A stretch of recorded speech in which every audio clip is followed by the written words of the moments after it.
यह जो आप इतना बड़ा शिप देख रहे हो, इसका सिर्फ एक काम है माल को ढोना। और इस शिप में लगे रहते हैं बड़े बड़े डीजल इंजन जो प्रोपल्सन सिस्टम का काम करते हैं। यह इंजन जबरदस्त पावर जनरेट करते हैं, लेकिन पोल्यूशन भी बहुत ज्यादा करते हैं क्योंकि इनमें यूज होता है एकदम लो ग्रेड का फ्यूल केरोसिन। यह फ्यूल सस्ता होता है लेकिन एनर्जी डेंसिटी इसकी ज्यादा होती है। इन शिप के कंपेरिजन में यह है INS विक्रांत, जो एक काफी बड़ा एयरक्राफ्ट कैरियर है। आगे तो बढ़ता ही है, इसके अलावा इसमें लगे मिसाइल लॉन्च करना, हेलीकॉप्टर, फाइटर जेट को टेक ऑफ करना, लैंड करवाना जैसे कई काम करता है। लास्ट वीडियो में हमने इसकी जबरदस्त पावर को डिटेल से समझा था, जो किसी इंजीनियरिंग के मैजिक से कम नहीं है। यहाँ पे क्लिक करके आप इस वीडियो को भी जरूर से देखना। इस इतने बड़े एयरक्राफ्ट कैरियर का दिल इसका इंजन रूम होता है। INS विक्रांत इंडिया का अपना सेल्फ मेड एयरक्राफ्ट कैरियर है। इसमें टोटल 4 इंजन लगे रहते हैं। हर एक इंजन यहाँ पे 30,000 HP की पावर प्रोड्यूस करता है और चारों मिलकर 1,20,000 HP यानी 88 मेगावाट की पावर जनरेट करते हैं। यहाँ पर कोई नॉर्मल इंजन नहीं लगे रहते हैं। LM2500 गैस टर्बाइन इंजन लगे रहते हैं। देखा जाए तो एयरप्लेन का जो जेट इंजन होता है, ठीक उसी के जैसे ही यह इंजन यहाँ पे काम करता है।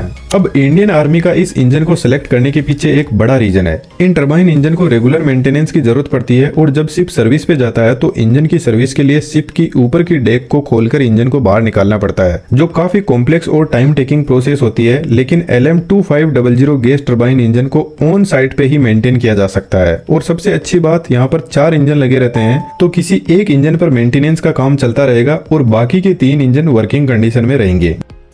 यदि इंजन को देखें तो यहाँ तक इसकी साइज छोटी होती जा रही है, जिसका मतलब है बाहर से हवा को अंदर की तरफ खींचा जाएगा और इस छोटे एरिया में कंप्रेस किया जाएगा। और उसके बाद में इसकी जो साइज है वह बड़ी होती जा रही है। तो इसके अंदर देखते हैं क्या मैकेनिज्म चल रहा है। गैस टरबाइन के अंदर बहुत सारे रोटर और स्टेटर ब्लेड लगे रहते हैं। यहाँ पर ये जो रोटर और स्टेटर ब्लेड लगे रहते हैं, यह एक लो प्रेशर कंप्रेसर है जो एयर को कंप्रेस करता है। इस कंप्रेसर के आगे एक और कंप्रेसर का सेट लगा रहता है जो साइज में छोटा होता है, लेकिन इसका नाम हाई प्रेशर कंप्रेसर है। यह हाई स्पीड में रोटेट करता है और एयर का प्रेशर और टेम्परेचर भी ज्यादा इंक्रीज करता है। पीछे की तरफ टरबाइंस लगे रहते हैं जिनसे हमें आउटपुट में पावर मिलती है और इन पावर से हम प्रोपेलर को रोटेट करवाते हैं। लेकिन इतना आसान है नहीं। यहाँ पे बेसिकली 2 शाफ्ट होती है। एक पर हाई प्रेशर कंप्रेसर और टरबाइन के सेट लगे रहते हैं और यह शाफ्ट अंदर से खोखली होती है और इसके अंदर से लो प्रेशर कंप्रेसर और टरबाइन वाली शाफ्ट जाती है।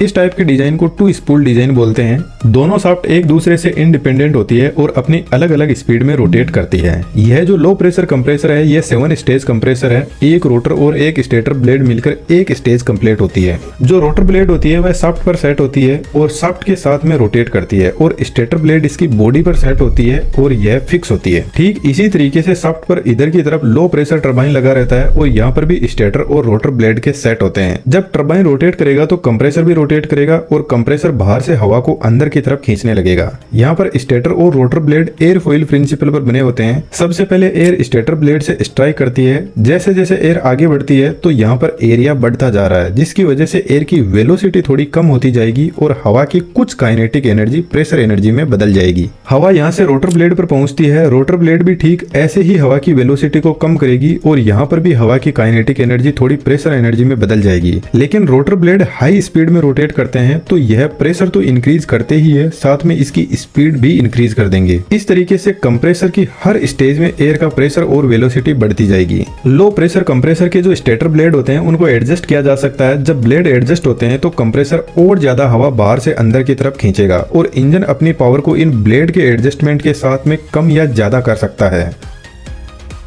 लो प्रेशर कंप्रेसर के आगे हाई प्रेशर कंप्रेसर लगा रहता है जो ठीक इसी तरीके से काम करता है, लेकिन यह हाई स्पीड में रोटेट करता है और यह कंप्रेसर भी हवा के प्रेशर और वेलोसिटी को और ज्यादा इंक्रीज कर देगा। अब दोनों कंप्रेसर इस हवा को इतना कंप्रेस करते हैं कि इसका टेम्परेचर भी इंक्रीज कर देते हैं। कंप्रेसर के आगे लगा रहता है कंबसन चेंबर, जहाँ पर फ्यूल जलता है। इस चेंबर के अंदर नोजल लगे रहते हैं जो फ्यूल को इस चेंबर में स्प्रे करने का काम करते हैं और पीछे से आ रही हाई प्रेशर और टेम्परेचर वाली हवा के साथ में यह फ्यूल मिक्स हो जाता है। विक्रांत में हाई क्वालिटी का फ्यूल में लिया जाता है जो एविएशन सिस्टम में यूज होता है। यह फ्यूल हाई स्पीड में प्रोपल्सन प्रोवाइड करवाता है और इसकी एनर्जी डेंसिटी भी ज्यादा होती है। अब हवा एक तो पूरी प्रेशर में है, ऊपर से उसका टेम्परेचर बढ़ गया है और साथ में इसमें फ्यूल भी मिक्स कर दिया गया है। अब ऐसी कंडीशन में यदि इस फ्यूल में आग लगाई जाए तो क्या होगा? यह ठीक बारूद के ढेर पे बैठ के माचिस जलाने जैसा है और यहाँ पर आग लगाने के लिए स्पार्क प्लग लगे रहते हैं, ठीक गाड़ियों के जैसे। इस वीडियो से आप समझ सकते हो स्पार्क प्लग कैसे काम करता है। जैसे ही यहाँ पे आग लगेगी, हाई टेम्परेचर पर फ्यूल जलेगा और बहुत सारी गैसेज रिलीज होगी और वह एक्सपेंड करेगी, तो कंबसन चेंबर में और ज्यादा प्रेशर इंक्रीज हो जाएगा और यह पूरा प्रेशर लगता है टरबाइन की ब्लेड पर। टरबाइन की ब्लेड भी एयरफॉइल प्रिंसिपल पर बने होते हैं, जिससे टरबाइन रोटेट करने लगेगा और टरबाइन रोटेट करेगा तो कंप्रेसर भी रोटेट करने लग जाएगा। अब फ्यूल जल गया तो फिर इन गैस को बाहर छोड़ दिया जाता है। शिप की डेक पर यहाँ पर एग्जॉस्ट बने रहते हैं इनसे। लेकिन यदि आप इस इंजन के नोजल की साइज देखोगे, जहाँ से गैस बाहर निकलती है, इसका एरिया इंक्रीज होता जाता है। लेकिन जेट इंजन का जो नोजल होता है उसका एरिया काफी छोटा होता है और यदि ऐसा हमने गैस टरबाइन के साथ में भी कर दिया तो इंजन शिप को आगे नहीं लेकर जाएगा, बल्कि खुद ही शिप छोड़कर आगे भाग जाएगा। क्योंकि जेट इंजन के अंदर हाई प्रेशर से गैस को बाहर छोड़ते हैं ताकि एयरप्लेन आगे बढ़े। यहाँ पर हमारा पर्पस दूसरा है, हमें शिप को प्रोपेलर के थ्रू आगे बढ़ाना है। तो हम नोजल का साइज बढ़ा रखते हैं ताकि ये हवा से थ्रस्ट क्रिएट ना करे, हमें इसकी रोटेशनल पावर को ही काम में लेना है। अब यदि आपके दिमाग में यह क्वेश्चन नहीं आया तो आपका दिमाग एकदम सुस्त स्टेज में है, उसको जगाने की जरूरत है कि जब तक कंप्रेसर नहीं चलेगा तब तक हवा अंदर नहीं आएगी, हवा अंदर नहीं आएगी तो फ्यूल नहीं जलेगा, फ्यूल नहीं जलेगा तो टरबाइन नहीं रोटेट करेगा और टरबाइन रोटेट नहीं करेगा तो वही बात कंप्रेसर कैसे चलेंगे। तो इस इंजन को सबसे पहले स्टार्ट करने के लिए बाहर से इसको पावर देनी पड़ती है। जैसे हमारे गाड़ियों में गाड़ी को स्टार्ट करने के लिए स्टेटर मोटर से इंजन को घुमाया जाता है, ठीक वैसे ही यहाँ पर स्टेटर मोटर लगी रहती है। यहाँ पर पास में रखे हुए टैंक में हाई प्रेशर में हवा भरी रहती है और इस हवा को यहाँ से पंप के पास में भेजा जाता है, जिससे पंप स्पीड में रोटेट करने लगेगा। पंप से एक शाफ्ट निकलती है और एक गियर मैकेनिज्म के थ्रू इंजन की मेन शाफ्ट को रोटेट करवाया जाता है। जब कंप्रेसर 60 से 70% स्पीड पर पहुंच जाता है तब यहाँ पर फ्यूल जलता है और फिर यहाँ पर यह टरबाइन की पावर से कंप्रेसर चलते हैं और इंजन हाई स्पीड में चलने लग जाता है।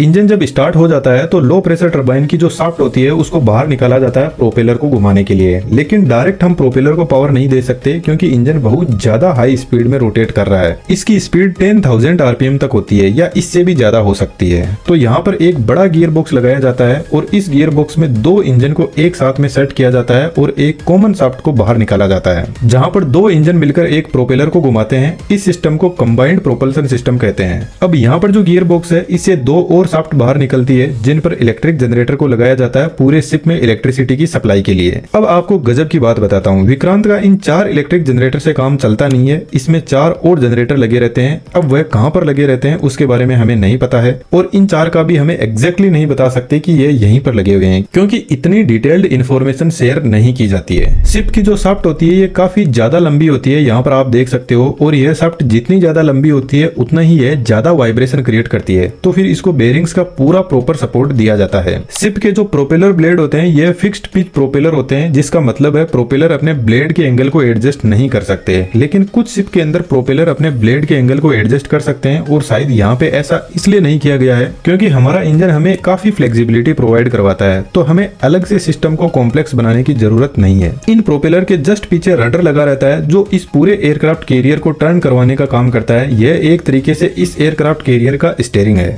और यह अपने एंगल को कुछ इस तरीके से एडजस्ट कर सकते हैं। आईएनएस विक्रांत एक बहुत ही एडवांस और पावरफुल एयरक्राफ्ट कैरियर है जिसमें इसके पास में अपने खुद के डिफेंस सिस्टम है, जिसमें मिसाइल सिस्टम, ऑटोमेटिक गन्स भी लगे हुए हैं। इसके अलावा एडवांस रडार सिस्टम और जबरदस्त नेविगेशन सिस्टम है जिसको हमने डिटेल से इस वीडियो में कवर किया है, जरूर से आप देखना। और एनिमेशन में इंटरेस्टेड हो तो डिटेल्स डिस्क्रिप्शन में अवेलेबल है। Thank you.